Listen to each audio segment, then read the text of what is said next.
Welcome guys, welcome to the show. This is Dr. Anurag, MBBS from SV Medical College, Bikaner. So guys, today's our topic is epidemiology, fifth part.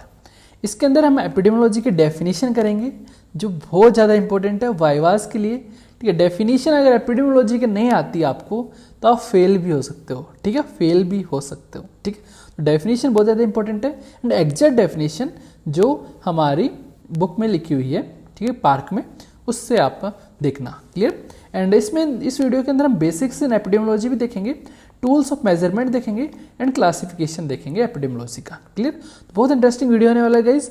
Chill होके, relax होके, आराम से बैठिए, सब कुछ समझ में आएगा, ये मेरा वादा है। थोड़ा सा स्टार्ट करते हैं डेफिनेशन ऑफ एपिडेमियोलॉजी पे। एपिडेमियोलॉजी डेफिनेशन क्या होती है? The study of the occurrence. ध्यान समझना, ये डेफिनेशन पार्क से ली गई है और सेम ये डेफिनेशन आपको लिखनी है, याद करनी है। मैं इसका हिंदी वर्जन आपको समझा रहा हूँ, ठीक है, वो आप देख लो। The study of occurrence and distribution of health related events. Health related events मतलब diseases. The study of occurrence, the study of occurrence of disease and distribution of disease. भाई डिजीज कहाँ कहाँ फैल रही है एंड डिजीज कैसे हो रही है, ठीक है, उस चीज़ की स्टडी। ठीक है, एंड इन स्पेशलाइज्ड पॉपुलेशन, एक पर्टिकुलर पॉपुलेशन में जो डिजीज हो रही है वो कहाँ कहाँ फैल रही है, उसका डिस्ट्रीब्यूशन कहाँ है, ठीक है, कैसे हो रही है, अक्रेंस उसका कैसे हो रहा है, ठीक है, एंड उसके डिटर्मिनेंट्स को स्टडी करना। ठीक है, इसके डिटर्मिनेंट्स को स्टडी करना। ठीक है, एंड उस जो नॉलेज, उस स्टडी से हमें जो नॉलेज मिला उसका एप्लीकेशन करना हेल्थ प्रॉब्लम्स में, ताकि जो हेल्थ प्रॉब्लम्स हैं, डिजीजेस हैं, वो कंट्रोल हो सके, वो कंट्रोल हो सके। समझ में आ गया? The study of occurrences and distribution of health related events, states and processes in specialized population, including the study of determinants influencing such process and the application of this knowledge to control relevant health problems. Hope समझ में आया है? बहुत simple language मैंने यहाँ पर आपको बताया है। Definition of the epidemiology clear आनी चाहिए गाइस, आनी चाहिए। क्लियर, ओके, आगे चलता है। अब गाइस यूजेस ऑफ एपिडेमियोलॉजी क्या है? यूजेस ऑफ एपिडेमियोलॉजी पे आपका क्वेश्चन आता है। पहली चीज़, एपिडेमियोलॉजी से हम हिस्ट्री ऑफ डिजीज़ का पता लगाते हैं कि जो डिजीज़ हो रही है वो उसकी हिस्ट्री क्या है। ठीक है, हिस्ट्री क्या है, उसका अतीत क्या है, उसका पास्ट क्या है। ठीक है, जैसे हम कोई भी पुलिस कोई भी केस को इन्वेस्टिगेट करती है तो देखती है भाई ये लिंक कहाँ कहाँ जुड़ा हुआ है इस डिजीज़ का। तो वैसे ही यहाँ पर लिंक कहाँ कहाँ जुड़ा हुआ है, कहाँ कहाँ से ये डिजीज़ फैल रही है, हिस्ट्री क्या है इस डिजीज़ की। सेकेंड, हम कम्युनिटी डायग्नोसिस में यूज़ लेते हैं। कम्युनिटी डायग्नोसिस हमने पहले पढ़ा हुआ है। कम्युनिटी डायग्नोसिस क्या होता है? कम्युनिटी के अंदर डिजीज को आइडेंटिफाई करना, ठीक है, आइडेंटिफाई करना। तो क्वांटिफिकेशन ऑफ डिजीज करते हैं। ठीक है, ओके, तो कम्युनिटी डायग्नोसिस में हेल्प करती है। थर्ड है भाई, अब हमें पता लग गया कि ये डिजीज इस वजह से हो रही है। ठीक है, इस वजह से हो रही है, इस रिस्क फैक्टर से डिजीज हो रही है। ठीक है, तो हमें पता लग गया। अब हम क्या करेंगे? प्लानिंग करेंगे एंड इवेल्युएशन करेंगे। प्लानिंग करेंगे कि ये डिजीज नहीं हो। ठीक है, ठीक है, और इवेल्युएशन करेंगे इंडिविजुअल जो रिस्क फैक्टर्स हैं उनका, and complete natural history of disease हम निकाल लेंगे, एंड जो केसेस हैं एंड रिस्क फैक्टर उनको और सर्च करेंगे ताकि हमें और अच्छी डाटाज मिले। ठीक है, तो ये सारी क्या हैं? एपिडेमियोलॉजी के यूजेस हैं। ठीक है, एपिडेमियोलॉजी के यूजेस हैं। अब गाइस एपिडेमियोलॉजी जो है उसके अंदर हम क्या क्या पढ़ने वाले हैं, ये ध्यान रखना। एपिडेमियोलॉजी के अंदर सबसे पहले हम पढ़ेंगे बेसिक्स इन एपिडेमियोलॉजी। देन एपिडेमियोलॉजी मेथड्स होते हैं, मतलब एपिडेमियोलॉजी के टाइप्स, जैसे analytical epidemiology, descriptive epidemiology, experimental epidemiology. Analytic epidemiology, descriptive epidemiology, ये जो है ये ऑब्जर्वेशनल है, यहाँ पर हम सिर्फ देखते हैं। एक्सपेरिमेंटल में हम इंटरवेंशन करते हैं। देखना मतलब एनालिटिकल एंड डिस्क्रिप्टिव में हम सिर्फ ऑब्जर्व करते हैं। ठीक है, जिस फॉर एग्जांपल स्मोकिंग से लंग कैंसर होता है, स्मोकिंग से लंग कैंसर होता है, ये हमें पता है, तो हम सिर्फ और सिर्फ ये देखेंगे, ऑब्जर्व करेंगे कि हाँ स्मोकिंग से लंग कैंसर होता है, तो हम स्टडी में सिर्फ ऑब्जर्व करेंगे कि किन किन को हो रहा है लंग कैंसर, किन को नहीं हो रहा। ठीक है, इंटरवेंशन नहीं देंगे। जबकि एक्सपेरिमेंटल में हम इंटरवेंशन प्रोवाइड करते हैं, इंटरवेंशन देते हैं। क्लियर, जबकि इन दोनों में इंटरवेंशन नहीं देंगे। क्लियर, ठीक है।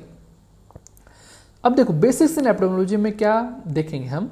एम क्या है? एपिडेमियोलॉजी का एम क्या है? एपिडेमियोलॉजी से हमें क्या पता चलेगा? एपिडेमियोलॉजी से हमें पता चलेगा कि मान लो ये पॉपुलेशन, ये कम्युनिटी हमारी, ध्यान से देखना एक सेकेंड, ये कम्युनिटी है, इस कम्युनिटी के अंदर ये डिजीज जो हो रही है उसकी प्रिवलेंस क्या है। एपिडेमियोलॉजी हमें ये बताएगी इस कम्युनिटी के अंदर ये लोग रह रहे हैं, इन लोगों में इस कोई भी डिजीज़ है उसकी प्रिवलेंस क्या है, प्रिवलेंस क्या है। एपिडेमियोलॉजी हमें ये बताएगी कि जो रिस्क फैक्टर्स हैं वो क्या है, इस डिजीज़ के जो रिस्क फैक्टर हैं वो क्या है, ये क्या बताएगी हमें, एपिडेमियोलॉजी बताएगी। क्लियर। एंड एपिडेमियोलॉजी ये भी बताएगी हमें कि इस डिजीज़ को हम कैसे प्रिवेंट करें, कैसे कंट्रोल करें। क्लियर। तो एपिडेमियोलॉजी से हम बहुत सारी चीज़ें कर सकते हैं। एपिडेमियोलॉजी का एम यही है कि प्रिवलेंस ऑफ डिजीज़ को डिटरमाइन करना, ठीक है, रिस्क फैक्टर को डिटरमाइन करना एंड कैसे कंट्रोल किया जाए इस डिजीज़ को वो देखना। वो सब किसके अंदर आता है, एपिडेमियोलॉजी के अंदर आता है, एपिडेमियोलॉजी के अंदर आता है। अब इन सारी चीज़ों को डिफाइन करने के लिए हमारे पास क्या होना चाहिए, टूल्स होने चाहिए। क्या होने चाहिए, टूल्स होने चाहिए। फॉर एग्जाम्पल आप कोई भी मकान बनाते हो तो मकान बनाने में टूल की रिक्वायरमेंट होती है, नहीं होती, होती है। आपको ईंट चाहिए, आपको क्या चाहिए, सीमेंट चाहिए। तो एपिडेमियोलॉजी के भी कुछ टूल्स होते हैं गाइस, कुछ टूल्स हैं मेजरमेंट करने के लिए। क्या टूल्स हैं वो हम यहाँ पर देखने वाले हैं। एक होता है रेशियो, एक होता है नॉन रेशियो। रेशियो मतलब एक न्यूमरेटर अपॉन डिनोमीटर, ठीक है। लेकिन रेशियो में एक चीज़ ध्यान रखना, न्यूमरेटर और डिनोमीटर का कोई संबंध नहीं होता, कोई भी संबंध नहीं होता, कोई भी रिलेशनशिप नहीं होती, ठीक है, कोई भी संबंध नहीं होता। जबकि नॉन रेशियो में गाइज जो न्यूमरेटर होता है वो डिनोमीटर का एक टुकड़ा होता है, पार्ट होता है, टुकड़ा होता है। यहाँ पे लिख लेना is a part of the denominator. Clear, लिख लेना। तो नॉन रेशियो में दो चीज़ आएंगी, एक आता है रेट, एक आता है प्रपोर्शन। जबकि हमने रेशियो में क्या देखा कि numerator is different from denominator, ठीक है, रिलेशनशिप नहीं रहती। जबकि नॉन रेशियो में न्यूमरेटर पार्ट होता है डिनोमीटर का। और नॉन रेशियो में दो चीज़ आएंगे, रेट एंड प्रपोर्शन। एग्जाम्पल से समझते हैं इस चीज़ को। फॉर एग्जाम्पल गाइस, हमें देखो केस फर्टिलिटी रेट है, रेट में मैंने क्या होता है, numerator is a part of denominator. तो केस फर्टिलिटी रेट में क्या फॉर्मूला होता है, total number of death due to disease. एक डिजीज मान लो कोविड से टोटल नंबर ऑफ केस कितने, टोटल नंबर ऑफ डेथ कितनी हो रही है due to Covid, TDC Covid, upon total number of cases, total number of cases किसके, कोविड के ही। तो गाइज न्यूमरेटर जो है, देखो टोटल नंबर ऑफ केसेस मान लो 100 है, डेथ मान लो 5 की हो गई, 5 की हो गई। तो गाइज जो 5 की जो डेथ हुई है वो भी क्या थे, केसेज ही तो थे, कोरोना के केसेज ही तो थे पहले, मतलब तभी तो डेथ हुई है। तो वो क्या है, न्यूमरेटर क्या है, डिनोमीटर का एक पार्ट है, इंटू 100 कर देंगे। तो ये क्या हो गया, रेट का एक एग्जाम्पल हो गया, रेट का एग्जाम्पल हो गया, ठीक है। नॉन रेशियो में रेट का एक एग्जाम्पल हो गया। क्लियर। यहाँ पर न्यूमरेटर पार्ट होता है डिनोमीटर का।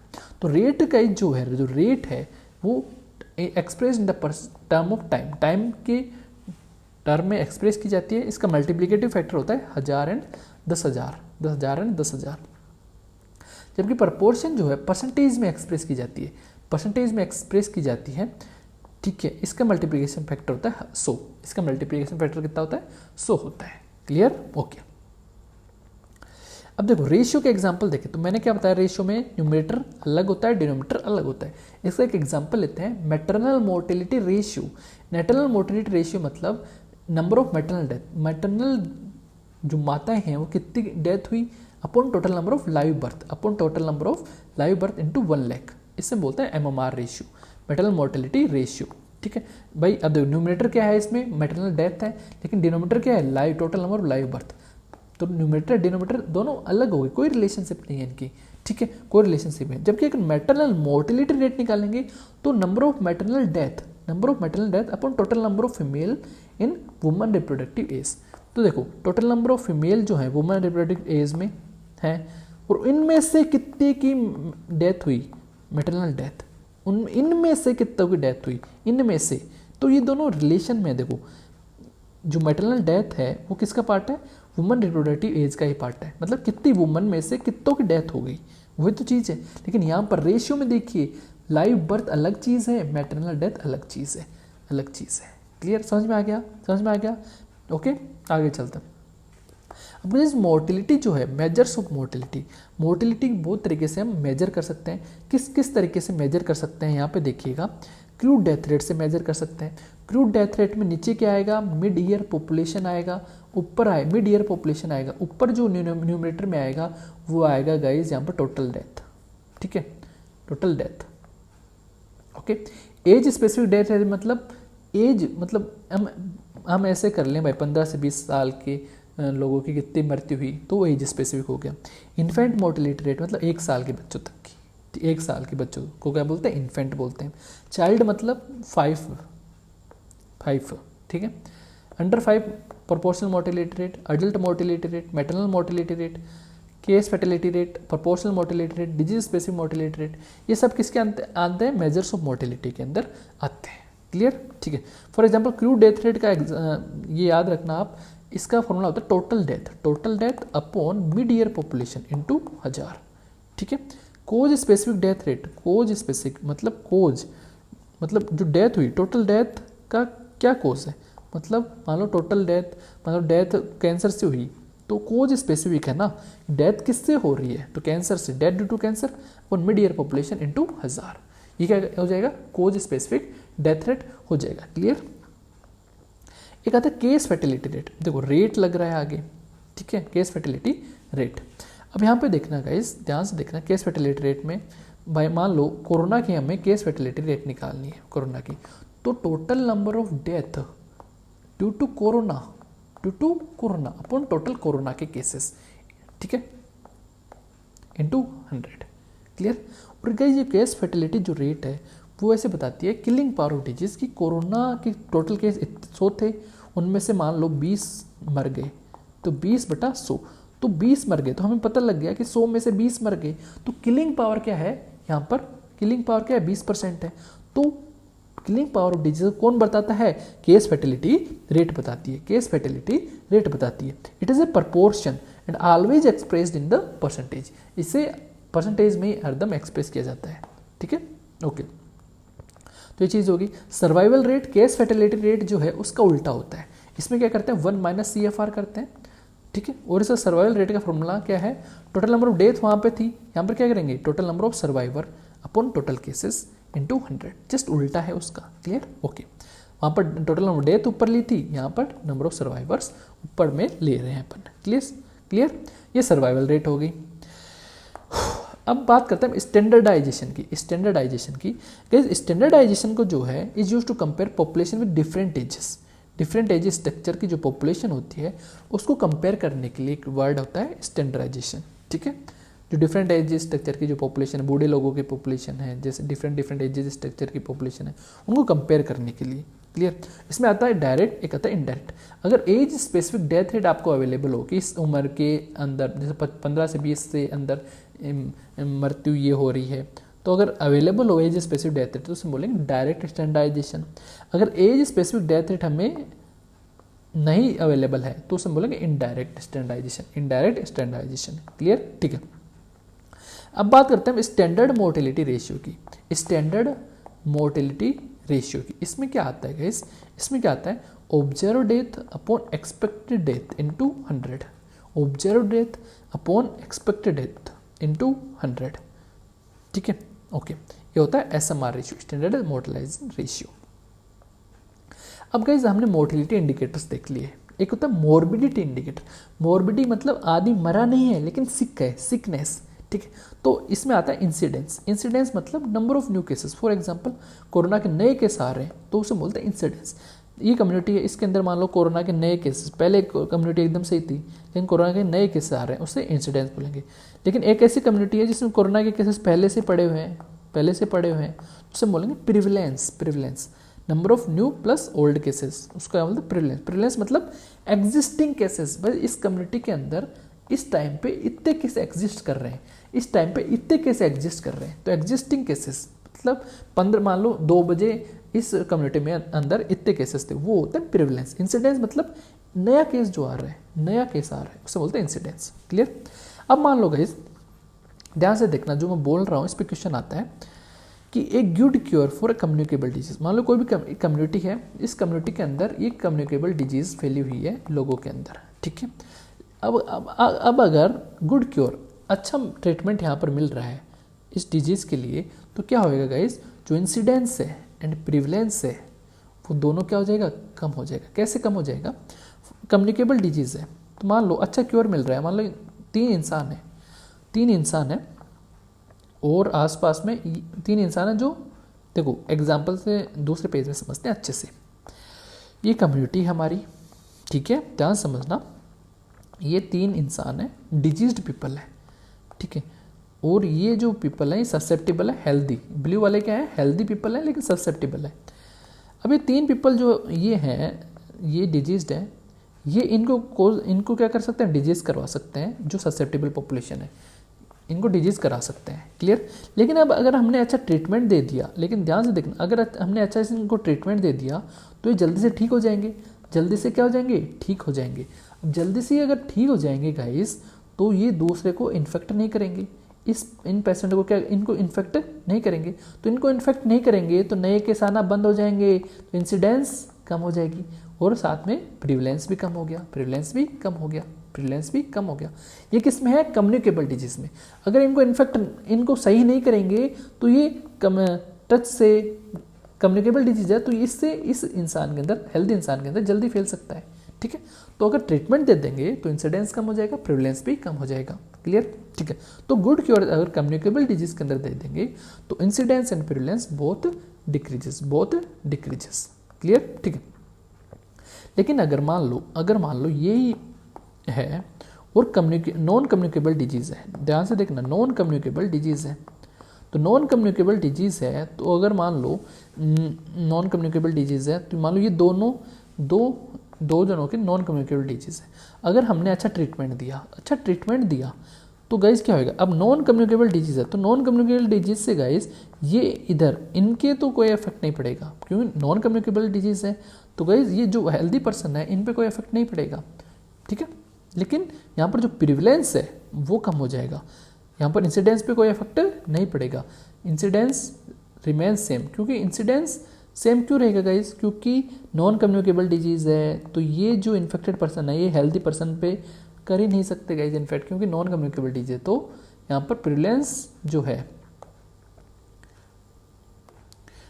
जो है वो क्या हो गई, कम हो गई, ठीक है। मतलब ऐसा ट्रीटमेंट आया है जो पूरा क्योर कर रहा है, इस कैंसर को क्योर कर रहा है, तो प्रिवलेंस कम हो जाएगी। लेकिन अगर ऐसा ट्रीटमेंट आया है जो सिर्फ डेथ को स्टॉप कर रहा है और जड़ से खत्म नहीं कर रहा है, इस कैंसर को जड़ से खत्म नहीं कर रहा, तो गाइस डेथ तो कम हो जाएगी, उन इंडिविजुअल की डेथ नहीं होएगी, लेकिन क्योर भी नहीं हो रहा उनका अच्छे से, तो नंबर बढ़ता जाएगा और प्रिवलेंस बढ़ती जाएगी, इंसिडेंस सेम रहेगा। तो दोनों में डिफरेंस क्या है, एक अगर ऐसा ट्रीटमेंट आए जो जड़ से खत्म कर दे डिजीज को, तो प्रिवलेंस कम हो जाएगी गाइस, प्रिवलेंस कम हो जाएगी। जड़ से ही खत्म कर दे तो प्रिवलेंस कम हो जाएगी।